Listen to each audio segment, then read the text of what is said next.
Beaucoup de personnes pensent que le manque d'argent, ou plutôt les problèmes d'argent, se résolvent avec beaucoup plus d'argent. C'est entièrement faux. Je répète, c'est entièrement faux, c'est archi faux. Au contraire, les problèmes d'argent se résolvent avec une éducation financière. La raison pour laquelle dans cette vidéo, je vais vous expliquer brièvement, parce que je n'ai pas envie de faire une vidéo trop longue, alors je vais vous expliquer brièvement comment fonctionne l'argent. Mais avant d'aller plus loin, je me présente rapidement. Moi, c'est Robini Tani et sur la chaîne, on parle du mindset, de l'éducation financière et du marketing digital parce que j'ai remarqué que ce sont des thématiques qui manquent cruellement à notre communauté. Alors, si les thématiques t'intéressent, je t'invite à t'abonner et à activer la cloche pour ne jamais rater nos prochaines vidéos. Sans plus tarder, entrons réellement dans le vif du sujet et découvrons réellement comment fonctionne l'argent. Quels sont les rudiments de l'argent? Comme je le disais en préambule, des problèmes d'argent ou bien le manque d'argent se résolvent avec une bonne éducation financière. Alors, pour comprendre comment fonctionne l'argent, pour comprendre les rudiments de l'argent, il faudrait absolument comprendre que l'argent suit un cycle. C'est ce qu'on appelle le cycle de l'argent. La première étape, il faudrait savoir, il faudrait comprendre comment gagner de l'argent. La plupart d'entre nous ici sommes peut-être étudiants ou bien nous sommes des salariés. Donc, à la fin du mois ou bien à la fin d'une période donnée, on reçoit une rémunération qu'on appelle un salaire, autant pour moi. Donc, la première étape, c'est comprendre comment gagner de l'argent. Et pour gagner de l'argent, il faut bien évidemment avoir un job. Il faut bien évidemment aller travailler et à la fin percevoir une somme d'argent. Je pense que la plupart d'entre nous ici ont un job ou bien ont un travail qui nous rémunère. Mais là, ce n'est pas le plus important. Le plus important, ce n'est pas combien tu gagnes. Ça, c'est pas le plus important. La deuxième étape, c'est de comprendre comment conserver l'argent. Parce que gagner de l'argent, c'est bien, mais ce n'est pas le plus important. Le plus important n'est pas la quantité d'argent que tu gagnes, mais ce que tu parviens à conserver. Dixit Robert Kiyosaki dans son livre Père riche, Père pauvre. Donc, quand tu perçois ton salaire, quand tu perçois ta rémunération, combien mets-tu de côté? Combien parviens-tu à conserver? Combien parviens-tu à épargner? Ça, c'est la deuxième étape. Là encore, ce n'est pas la plus importante. Vient donc ensuite la troisième et dernière étape, c'est de comprendre comment multiplier ou bien comment fructifier son argent. C'est donc là le terminus. Donc là, la troisième étape, c'est de comprendre. En fait, c'est de multiplier l'argent qu'on a. Donc, lorsqu'on a épargné, on a un trésor de guerre avec lequel on peut non maintenant investir ou bien on peut se lancer dans le monde des affaires, dans le business. Donc, il faudrait ici comprendre le monde du business, comprendre le monde des affaires, comprendre la science de l'entrepreneuriat ou bien la science de l'investissement. Donc, à la fin des trois étapes, on voit bien, on constate bien que le but de l'argent, c'est pour être multiplié. L'argent ne sert pas à être dépensé. Non, non, non, non, non. Donc, à preuve, depuis que vous avez l'argent et que vous dépensez, vous êtes toujours dans des problèmes d'argent. Cela montre bien que l'argent ne sert pas à être dépensé. Au contraire, l'argent sert à être multiplié. Et pourquoi est-ce que je dis que l'argent fonctionne comme un cycle? Parce que après la troisième étape qui consiste à fructifier son argent, donc à comprendre le monde des affaires, le monde du business, là donc maintenant, on peut créer une activité et on retourne à la première étape.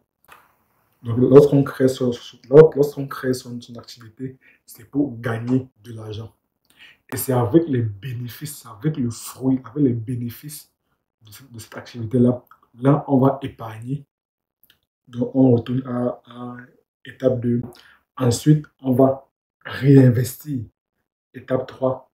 Et ensuite, euh, augmenter, donc faire en sorte que son activité passe à une autre échelle. Donc, retravailler encore, réépargner, réinvestir, ainsi de suite. Retravailler, réépargner, réinvestir. Retravailler, réépargner, réinvestir. Donc là, on a un cycle. Le cycle commence toujours par comment gagner de l'argent. Deuxième étape du cycle, c'est comment conserver de l'argent. Et troisième étape du cycle, c'est comment multiplier ou bien comment fructifier son argent. Et là, on redémarre la boucle ad vitam aeternam.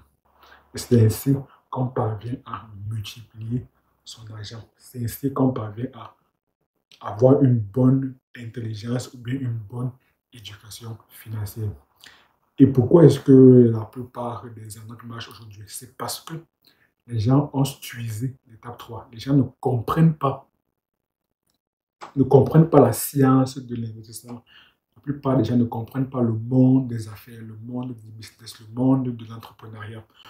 Comment est-ce qu'on peut venir, par exemple, lorsqu'on voit souvent sur les réseaux euh, des business du genre, des business qui incitent les gens à venir investir, parce que les gens ne comprennent pas la science de l'investissement. Et comme on dit, problème égale à opportunité. Donc, comme les gens ne comprennent pas la science de l'investissement, il y a des personnes, des arnaqueurs qui viennent, ils disent, investis par exemple 20 000 francs et dans 48 heures, tu vas avoir 500 000 francs. Mais mon ami, j'ai envie de vous demander, mais qui travaille les 500 000 francs là dans 48 heures? C'est impossible. C'est impossible. Tu ne peux pas investir 20 000 euros, tu es à la maison, tu dors, tu ne travailles pas et tu espères dans 48 heures avoir, avoir 500 000 francs CFA. Non, non, non, non, non et non. C'est clairement une arnaque. Donc, je récapitule les 3 étapes du cycle. Première étape, comment gagner de l'argent. Deuxième étape, comment conserver de l'argent, parce que c'est plus important que gagner de l'argent. Et ensuite, comment multiplier, comment fructifier son argent, parce que l'argent sert à être multiplié. Alors, pourquoi est-ce que j'ai décidé de parler de l'éducation financière sur la chaîne? Tout simplement parce que, comme je l'ai mentionné en préambule, comme je l'ai mentionné en intro, beaucoup de personnes dans la communauté manquent cruellement d'intelligence financière, manquent cruellement d'une bonne éducation financière. Il y a beaucoup de gens sur les réseaux qui disent j'ai 10 000 francs, j'ai 100 000, j'ai peut-être 1 million de francs CFA dans mon compte en banque ou bien peut-être 10 000 euros dans mon compte. Dans quel business puis-je investir? J'ai 10 000 euros dans mon compte ou bien 1 million de francs CFA dans mon compte. Dans quel business puis-je investir? C'est pas ça la question qu'il faudrait poser. Parce que quand tu te poses ce genre de questions, dans le meilleur des cas, dans le meilleur des cas, tu vas perdre ton argent. Et dans le pire des cas, tu vas être arnaqué par des investissements de Ponzi, dans des pyramides de Ponzi. Ce que tu devrais faire, c'est d'abord comprendre comment fonctionne l'argent. C'est d'abord avoir une bonne éducation financière. Et comme il y a beaucoup de problèmes comme ça dans la communauté, et aussi comme problème égale à opportunité, moi donc, j'ai donc décidé de faire de l'éducation financière, de l'intelligence financière, un des 3 piliers de ma nouvelle ligne éditoriale. Les 3 piliers, le mindset, éducation financière et marketing digital. Donc, éducation financière, c'est l'un des 3 piliers de ma nouvelle ligne éditoriale de la chaîne. Nous sommes arrivés au thème de la vidéo. Si vous avez aimé la vidéo, je vous invite à la liker, à vous abonner et à activer la cloche pour ne pour être informé de toutes nos prochaines vidéos. Et dites-moi dans la barre de commentaires, est-ce que vous souhaiterez avoir beaucoup plus de vidéos sur la thématique de l'éducation financière? Dites-moi cela dans la barre de commentaires. Merci d'avoir regardé la vidéo et à très bientôt sur la chaîne.